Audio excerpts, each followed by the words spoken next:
Deuxième grande partie de ce rendez-vous du soir, nous y sommes. L'invité ce soir, nous parlons bien sûr de la politique et on est au Togo. Notre invité, son nom, Pascal Komi Igbe. Il est le premier vice-président du mouvement du peuple pour la liberté MPL et porte-parole bien sûr de ce parti. Pascal, bonne arrivée, bonsoir. Bonsoir. Merci bonsoir d'avoir... à tous nos téléspectateurs également. Voilà, merci d'avoir répondu à notre appel d'entrée de jeu quand on parle bien sûr de MPL. Justement, c'est quoi? C'est une association, c'est un parti politique en bonne et due forme ou bien c'est juste un regroupement des jeunes du quartier? C'est un parti politique. Au début, avant la naissance, pour devenir parti politique, au début, c'était une association d'entraide que la diaspora togolaise avait initiée pour les parents et les amis qui sont restés au pays. Mais à un moment donné, ils se sont dit, mais pourquoi participer au quotidien de nos frères, de nos parents laissés au pays et ne pas s'ingérer dans la politique? C'est là où ils ont voulu créer un mouvement, d'où même le nom du mouvement du peuple pour la liberté. Ils ont voulu créer un mouvement, mais la loi 1901 que nous utilisons au Togo ne permet pas qu'on puisse reconnaître les mouvements. Donc, le mieux, c'est de muter vers un parti politique et d'avoir toute la latitude de s'exprimer sur le plan social comme sur le plan politique. Donc, le mouvement du peuple pour la liberté, c'est un parti politique en bonne et due forme. Nos dossiers sont au ministère, nous avons un récépissé, donc nous sommes légaux. Un parti politique légal enregistré au ministère. Le 114e parti politique. Le 114e parti politique, oui. Avec beaucoup plus de précision. Alors, quelle est votre ligne politique dans tout son ensemble? Oui, MPL a constaté que nos sociétés ont de sérieux problèmes de patriotisme. Donc la ligne politique du mouvement du peuple pour la liberté, c'est la révolution citoyenne. C'est-à-dire, est-ce que vous mettez dans la révolution? La révolution citoyenne, d'abord, quand on parle de révolution, c'est toujours un changement. Et nous voulons changer les mentalités. La mentalité que nous avons maintenant, c'est toujours une mentalité, je dirais, qui oblige les Togolais, qui oblige les Togolais à aller dans le sens de leur leader. Quand il y a un sujet dans la nation, tout le monde essaie de voir que dit mon leader, que pense mon leader. Et c'est ce que lui pense, ce que lui dit, les militants sont derrière lui. Que ce soit bon ou mauvais, les militants sont derrière lui, aveuglement. Et nous ne voulons plus des militants fanatistes. Le fanatisme des militants dans les partis politiques, nous ne voulons plus de ce genre de choses-là. Ça ne convient pas à notre société et ça ne crée pas un climat de développement. Qui est votre leader? Notre leader actuel, c'est Dame Koumi Alemauto. Dame Koumi Alemauto. Oui. Alors, vous parlez bien sûr de la révolution dans la citoyenneté dans tout son ensemble, et vous ne voulez plus qu'on aille vers cette façon d'être militant dans un parti politique à travers le fanatisme. Et qu'est-ce que vous proposez de concret? Nous ne disons pas que les gens ne soient pas militants des partis politiques. Oui, militants, oui, mais pas le fanatisme. Le fanatisme, c'est... Et concrètement, vous proposez quoi? Voilà. Nous proposons le patriotisme. Nous pouvons tous être membres, être militants des partis politiques, mais la nation, la patrie doit être au-dessus de tout chapelle politique. C'est ce qui est très important. Je donne un exemple par rapport à une sortie de l'ATC, Association Togolaise des consommateurs, qui s'indigne par rapport à l'augmentation, aux baisses du prix de pétrole, aux baisses du baril. Oui. Le prix du baril. Oui, mais que le gouvernement tarde à prendre une disposition pour que les prix à la pompe puissent également connaître cette baisse-là. Parce qu'en temps, le baril a augmenté, on a augmenté également nos frais. Maintenant, combien de Togolais s'indignent par rapport à cet état de choses? Ils sont peu. Mais si c'était une affaire politique ou bien un chef de parti politique, un président de parti politique qui fait une sortie par rapport à cet état de choses, tu verras ses militants derrière lui. Mais ça ne nous arrange pas. Alors que ce que défend, par exemple, ATC, c'est un bien commun. Est-ce que c'est le rôle d'un parti politique, ça? Ce n'est pas peut-être aux OSC de se prononcer sur ces genres de questions dans la société quand on sent qu'il y a un peu de changement, il faut aller dans la normalité, de revendiquer. Les partis politiques sont faits, bien sûr, pour conquérir le pouvoir. Vous êtes d'accord avec moi? Je suis d'accord avec vous. Si on vous voit sur les fronts, vous battez le pavé avec, par exemple, la TC ou autre, la LCT et consorts pour réclamer la chute du prix du produit pétrolier, voilà, à la pompe. Ce n'est pas un peu de mélange entre les rôles qui doivent être joués par le parti politique et une organisation de la société civile? Non, ce n'est pas un mélange. Pourquoi je le dis? Un homme politique, c'est quoi? C'est la gestion de la cité. La politique même, c'est la gestion de la cité. Maintenant, comment est-ce qu'on peut parler de la gestion de la cité et oublier le côté social? Le panier de la ménagère est plus important pour nos ménages que la politique politicienne. Quand les citoyens se réveillent, les citoyens ne veulent pas savoir que disent les politiques, mais ils veulent voir qu'est-ce qu'on propose de concret pour améliorer leur quotidien. Maintenant, s'il y a des dysfonctionnements dans la société et que nous disons que nous sommes partis politiques, que nous ne pouvons pas nous prononcer, là, c'est une grave erreur. C'est une très grave erreur. L'autre fois, on a assisté aux campagnes des élections présidentielles. On va y forcément revenir. Oui, on voit les candidats qui font des promesses. Si je suis élu, je ferai ci, je ferai ci. Mais tout ce qu'ils ont promis là, c'est des faits sociaux, c'est des actions sociales. Mais pourquoi ne pas parler uniquement politique politicienne? C'est qu'on ne peut pas parler aussi de la politique sans parler du social. Donc, ce n'est pas du mélange, au fait. Alors, justement, vous êtes enregistré au niveau du ministère de l'administration territoriale, de la décentralisation et des collectivités locales. Ça fait combien de temps déjà? Notre système, nous avons reçu le 7 octobre 2019. Mais nos dossiers... Déjà sur le terrain, vous avez eu à mener des actions concrètement. Oui, beaucoup d'actions. Dans ce que vous dites là, la révolution citoyenne, et c'est ça votre principale ligne politique. Oui. Vous avez eu déjà à mener des actions? Oui, nous avons commencé des actions. Vous voulez bien sûr nous rafraîchir la mémoire avec ce que vous avez eu à faire déjà sur le terrain? C'est lors du congrès que nous avions fait le 12 février 2020 que nous avons changé la ligne politique en venant à la révolution citoyenne. Bien avant ça, nous étions plus dans le social. Okay. Oui, nous étions plus dans le social et nous avons assisté beaucoup de ménages en les faisant des prêts sans intérêt. Nous avons assisté des écoliers dans l'achat de leurs fournitures, ceux qui sont dans les écoles publiques, on a acheté les fournitures. Ça, on les voit tous les jours avec les associations du quartier. Oui, c'est pour cela que je dis que nous étions beaucoup dans le social. Voilà. Et on va parler politiquement politique. Voilà. Et après maintenant le 12 février, au Congrès, nous avons changé la ligne politique en la révolution citoyenne, qui consiste maintenant à sensibiliser les populations et à les amener plus à considérer plus la patrie que leur chapelle politique. Et qu'est-ce que nous avons commencé par faire? Nous avons commencé par sensibiliser d'abord nos fédérations. Oui. Pour qu'ils comprennent... Vous avez des fédérations déjà sur le terrain? Nous sommes dans notre 3e année. Notre dossier a été enregistré au niveau du ministère, précisément le 3 mars 2018. Le 3 mars 2018. Donc, nous sommes dans notre 3e année.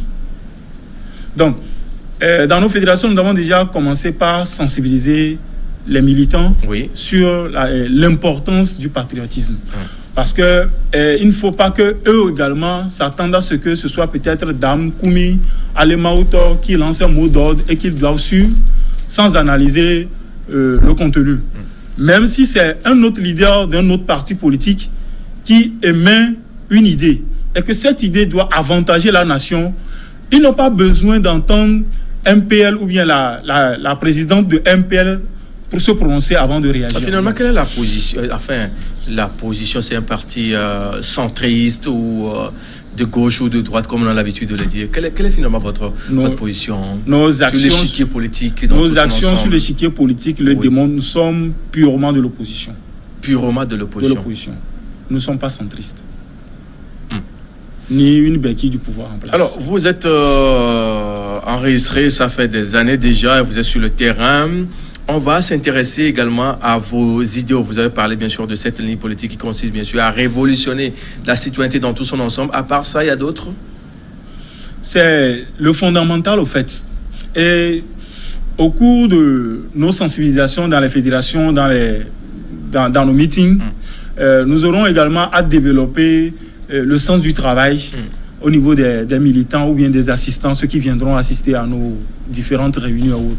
Parce que c'est vrai que beaucoup disent que le Togolais ou bien la jeunesse ne veut pas travailler. C'est faux. La jeunesse a bien envie de travailler, il faut les accompagner. Donc nous avons de petites astuces que nous élaborons au niveau du délégué chargé de la jeunesse, qu'on aura développé également au niveau de ces populations-là.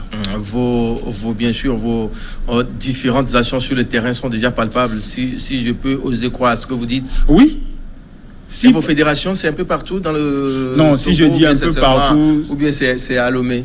Oui, on est plus implanté à Lomé, mais nous avons des fédérations également à l'intérieur. Il n'y a pas que Lomé pour la politique. Je suis d'accord avec vous. La politique, c'est aussi Palimé. Je suis d'accord avec vous. À Palimé, on y est déjà. Aussi Diaparon. À Kara, on y est également déjà, mais on n'est pas sur tous les fronts. C'est pour cela que je dis, nous sommes en train de faire la 3e année. Donc, c'est à petits pas qu'on va y arriver. Monsieur, si vous nous choisissez que maintenant vous regardez votre rendez-vous de tous les soirs, l'invité, et ce soir nous parlons bien sûr du mouvement du peuple pour la liberté, la citoyenneté en crise, une question qui demeure. Et notre invité sur ce plateau, son nom, Pascal Komi Yigbe, il est le premier vice-président du mouvement du peuple pour la liberté MPL et porte-parole bien sûr de ce parti politique qui est le 114e. Avec beaucoup plus de précision. Oui. On va s'intéresser un peu à la politique en ces derniers temps au Togo. Oui. Vous avez eu à vivre ce temps des élections, les campagnes, avant, pendant et après. On va s'intéresser un peu à la campagne d'une façon globale. Comment vous trouvez les démarches, ça et là, des différents candidats qui ont été bien sûr à cette élection présidentielle qui a fait gagner Faure Eswazimana Gnassingbé avec 70,78%. Tout d'abord, nous, au Congrès, nous avions dit que nous n'allons pas participer. Bien qu'on était prêts, on s'apprêtait à participer. Vous étiez prêts? Oui, on était prêts à participer. Mais les dés étant déjà pipés dès le départ, on a préféré... pas trop dire ça, comment? Non. Vous n'avez pas été... et vous dites que les dés ont été déjà pipés? Oui. Qu'est-ce que vous faites dire ça? Quelles sont les preuves palpables que vous avez eues à apprécier avant d'avoir ces genres de commentaires? Si c'est simplement le MPL qui le dit, on dira que c'est parce que nous sommes de l'opposition et l'opposition a toujours critiqué le pouvoir. On va apprécier la campagne d'abord. Oui. Là, vous me coupez. Oui, on va apprécier, puisqu'on ne va pas sauter de coq à l'âne, on va apprécier la campagne. Ok. Oui. Si nous devons en venir à la campagne, oui. Je dirais que la CENI n'a pas garanti l'équité. Pourquoi je le dis? Nous voyons d'un côté le régime avec son candidat, Faure Gnassingbé, qui a déjà les moyens de l'État, et qui fait une campagne en pompe sur le territoire, et au moment où les autres candidats, ceux de l'opposition, ils n'ont même pas reçu leur financement ou leur subvention, et ils se démerdent, les tracts sont rares dans la ville, quelqu'un qui se déplace avec un hélicoptère pour faire les campagnes, c'est difficilement que tu vois les autres candidats avec toi. Mais si le parti Unir a les moyens de sa politique, en quoi ça gêne? Non, ça ne nous gêne pas. Et moi, je dirais simplement que c'est eux qui dirigent le pouvoir actuellement. Ils sont au pouvoir actuellement, c'est eux qui dirigent la nation. Et il va falloir qu'on nous fasse réellement ressortir des preuves que c'est le parti même qui a financé et que ce n'est pas du moment où vous n'avez pas les preuves. Non. Pourquoi peut-être apprécier de cette façon? On sait que dans un parti, il y a des militants, il y a des sympathisants. Le parti a acheté un hélicoptère. Et pour un parti politique, le parti a acheté un hélicoptère, je suppose. Les différentes sources de financement. Le parti a acheté un hélicoptère, je suppose. C'est un bien commun du parti uni. Je suppose, et que ce n'est pas un hélicoptère de l'État. Puisque, bon, je ne sais pas, l'État ne nous a jamais fait un bilan. Nous sommes dans la nation où chaque fin d'année, on nous dit genre de bilan. Mais qu'on nous dise... L'état de la nation. L'état de la nation, qu'on nous le présente à chaque fin d'année ou bien à chaque début d'année au moins. Mais ça n'a jamais été fait. Mais comment on peut savoir si l'hélico appartient au parti politique uni ou bien c'est pour le candidat Faure Gnassingbé lui-même ou bien c'est pour l'État? On ne peut pas l'apprécier. Donc, nous sommes libres de faire des analyses. À eux maintenant de nous prouver le contraire. Voilà. Maintenant, si on laisse sur le terrain, on voit des candidats qui sont empêchés d'aller dans certains endroits. C'est avéré ce que vous dites là, vous avez des preuves? Pas qu'on n'a pas de preuves, nous tous nous avons vu cela. Et le général Yak Damran, oui. Non, c'est sur les médias. Le général Yak Damran a été interpellé et il a régularisé la situation. Mais si la situation n'existait pas, il n'allait pas régulariser. S'il a régularisé, c'est que la situation existait. Vous voulez parler de quelle zone? J'oublie, je ne peux pas donner avec précision la ville, mais ça s'est passé au niveau du nord, au nord de notre pays. Mais je pense que le général a été intervenu et ça, il a régularisé la situation. Quand on discute, il faut qu'on ait des preuves. Non, je suis d'accord avec vous. Je suis d'accord avec vous. Oui. Et non seulement cela, ça s'est passé également au niveau dans les lacs. À part ça, est-ce que tout a été sombre dans tout son ensemble? La campagne?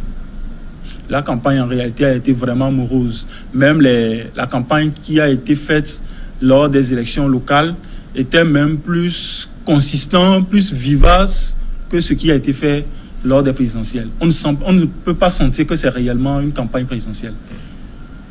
On va s'intéresser maintenant au jour du scrutin. Oui. Nous étions le 22 février dernier. Comment vous trouvez un peu l'ambiance? Vous avez trouvé un peu l'ambiance en ce jour-là?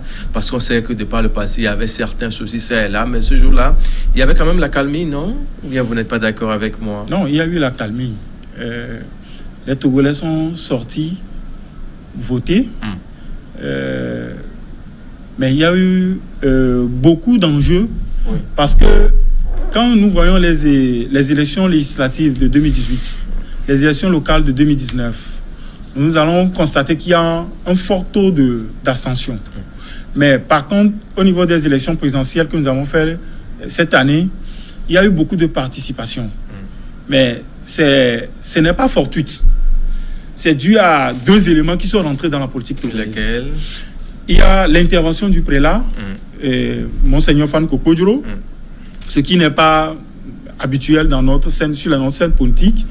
Et il y a eu également l'intervention du Saint-Esprit. Selon... Ah bon? Mais c'est ce que en politique. Mais c'est ce que nous avons vu sur la scène politique lors de ces campagnes-là. Comment? Mais on nous a dit qu'il y a un candidat qui a été désigné par le Saint-Esprit. Donc ça a donné un engouement aux populations qui sont fatiguées, frustrées des échecs perpétuels que connaît l'opposition, qui n'ont plus voulu en réalité participer aux élections présidentielles. Mais lorsque ces deux éléments-là sont rentrés en jeu, les gens se sont dit, mais il se peut que ce soit la bonne. Et beaucoup de personnes sont réellement sorties pour aller voter. Et ça vous confirme que le taux de participation était élevé? Oui. Voilà.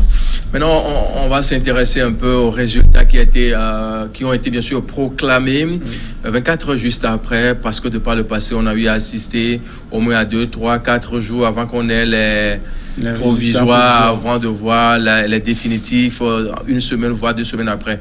Comment trouvez-vous la démarche de la CENI dans tout son ensemble pour cette élection présidentielle qui a eu lieu, c'était le 22 février dernier? Moi, je dirais que la CENI s'est moquée au fait de l'intelligence des Togolais. En donnant vite les résultats ou comment? Oui, en nous faisant croire que dans les années antécédentes, au cours de nos élections que nous avons eu à effectuer dans les années antécédentes, elle ne pouvait pas donner les résultats en 24 heures. Parce qu'elle devait collecter les PV bureau de vote par bureau de vote, les compiler avant de se prononcer. Mais cette fois-ci, il y avait eu l'application...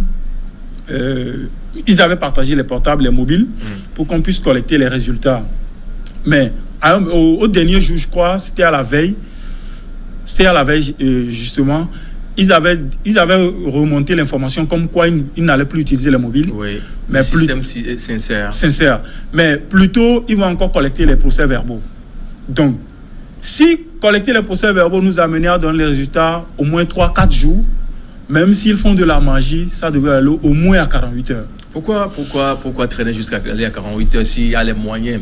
Avant, c'était avant, aujourd'hui. Bon, j'aurais aimé qu'on nous présente les moyens nouveaux qui sont rentrés dans le jeu. Il n'y a pas eu un moyen qui diffère de ce qu'ils avaient utilisé. Si en 24 heures, ils ont pu collecter les procès-verbaux de 5AC jusqu'à Helakondi, waouh! C'est quels moyens ils ont utilisé qu'ils n'avaient pas pu utiliser auparavant? Même avec la VSAT qu'on avait utilisée en temps qu'ils avaient déclaré en panne, on n'a pas pu donner le résultat en 2-3 jours. C'était banalement, je crois que c'était le 4e jour qu'on avait donné le résultat provisoire. Mais cette fois-ci, en 24 heures, la CENI fait d'énormes prouesses, de la magie. Et nous donne c'est quand même apprécié, non? Non, pas apprécié. Vous n'appréciez les pas. Résultats, même on va apprécier, mais là, les résultats. Les résultats prouvent ce pourquoi on ne peut pas apprécier cette prouesse de la CENI. Comment? Parce que, comment on peut dire, on peut déclarer un candidat vainqueur dans un État dictatorial, dans un État où tout est délabré. Non, mais dire que le Togo est un État dictatorial, c'est trop dire, non? Pourquoi trop dire? Si le Togo est un État dictatorial, vous ne pouvez pas tenir ce genre de propos sur ce plateau. Non. Vous êtes d'accord avec nous? Non, dans un État dictatorial, ça ne veut pas dire qu'on n'a pas l'expression. Il y a ce qu'on appelle la liberté d'expression, c'est la première des choses. Oui. Si vous l'avez, on ne peut pas parler de la dictature. C'est un acquis aujourd'hui. Là, il n'y a plus la dictature. Non. C'est pas la liberté d'expression qui équivale à la démocratie, non. Pas parce qu'on s'exprime librement. Mais c'est l'un des maillons essentiels de la liberté. Non, oui, je suis d'accord. C'est un élément essentiel. Mais ce n'est pas le tout. C'est un élément essentiel. Si vous arrivez à circuler de gauche et à droite, à aller revenir, quand même, c'est quand même un plus, non? Je ne dis pas que c'est un moins. Oui. Mais avoir l'indépendance depuis Quels sont les éléments palpables que vous avez à dire que c'est un État dictatorial, monsieur Pascal Komi Yigbe? Quand le papa reste au fauteuil pendant 38 ans, et contre tous les accords que nous avons signés dans ce pays, aucun de ces accords n'a été respecté. Et mis à part cela, on a toujours tripatouillé la Constitution pour maintenir le chef d'État au pouvoir, jusqu'à ce qu'il ne décède. Et après son décès, on nous impose son fils, M. Faure Gnassingbé, de force. Il a venu suite à une élection présidentielle. Non. Il était venu de force. Et c'est suite aux revendications. On a les élections. Oui, c'est pour cela que je dis suite aux revendications. Oui. Il a libéré le fauteuil. On est allé aux élections. Et nous avons gagné. Il n'a pas gagné les élections. S'il a gagné les élections, mais pourquoi? On va pas tergiverser. S'il a gagné les élections, pourquoi avoir tué plus de 1100 Togolais avant de prendre le fauteuil? Ce ne sont pas vraiment des chiffres avérés ou non? C'est des chiffres avérés. Parce que d'aucuns disent que c'est 500 et quelques, d'aucuns disent que c'est. Même si c'est une seule personne. Même si c'est une seule personne. S'il a gagné les élections. C'est quand même de trop. Oui, c'est quand même de trop. Oui. Mais on va pas quand même avancer des chiffres parce qu'il faut avancer. Non, je n'avance pas des chiffres.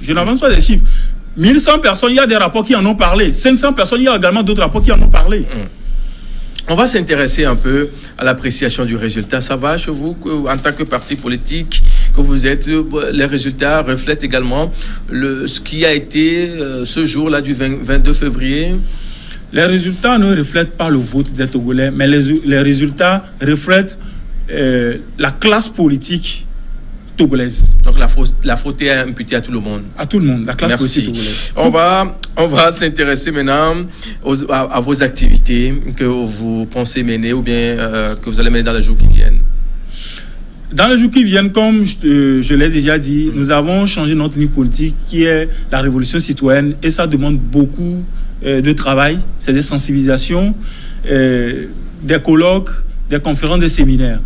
Donc, certains sont déjà programmés et nous avons également des visites à rendre à d'autres partis politiques pour s'expliquer ou bien pour s'échanger sur la ligne politique. Peut-être que nous aurons à faire des actions ensemble. Donc ça dépendra de ces rencontres que nous aurons à effectuer.